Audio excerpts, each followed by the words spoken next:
দিনে খেতেন 70টি ডিম। এই অভিনেতার উচ্চতা 7 ফুট 1 ইঞ্চি। আসুন জেনে নেই কে এই ব্যক্তি এবং তার অতীত বর্তমান। তার জন্ম ও বেড়ে ওঠা ভারতে, পরে তিনি চলে যান যুক্তরাষ্ট্রে। খেলোয়াড় হয়ে ক্যারিয়ার শুরু হলেও একসময় তিনি নাম লেখান সিনেমায়। অভিনয় করেছেন হলিউড, বলিউডে। ভক্তদের কাছে হয়ে ওঠেন জনপ্রিয়। নানা কারণে দলীপ সিং আলোচনায় আসেন।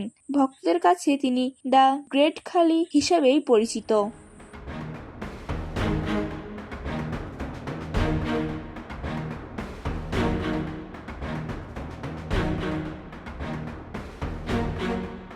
তাদের পরিবার ছিল অনেক বড়, ছিলেন 8 ভাই বোন। আয়ের জন্য তাকে দারোয়ান সহ নানা কাজ করতে হয়েছে। বেশিরভাগ সময় তাকে তুচ্ছতাচ্ছিল্য সহ্য করতে হতো, ছিলেন উপহাসের পাত্র। তিনি সিমলায় সিকিউরিটি গার্ড হিসেবে কাজ করতেন। সেখান থেকে একসময় পাঞ্জাবের পুলিশের এক কর্মকর্তার চোখে পড়েন। পাঞ্জাব পুলিশে যোগ দিয়ে তিনি নানা পর্যায়ের খেলাধুলা ও শারীরিক চর্চার প্রশিক্ষণ শুরু করেন। পরে রেসলার হিসেবে তার দেশে বিদেশে যাওয়ার সুযোগ হয়।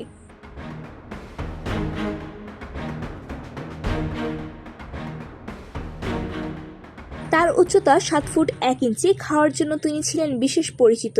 একদিনে 60 থেকে 70টি ডিম খেতে পারেন এই অভিনেতা। ক্যারিয়ারের শুরুর দিকে প্রতিবার খাওয়ার সময় 15 থেকে 20টির মতো ডিম থাকতো তার প্লেটে। প্রায় দেখা যেত দিনে 70টি ডিম খাওয়া হয়েছে। রেসলিং দিয়ে আলোচনা এলেও একসময় তার নামের আগে যোগ হয় মিস্টার ইন্ডিয়া। দেশের হয়ে বড় বড় অর্জন রয়েছে তার। পরে তিনি অভিনয়ে প্রশংসিত হতে থাকেন।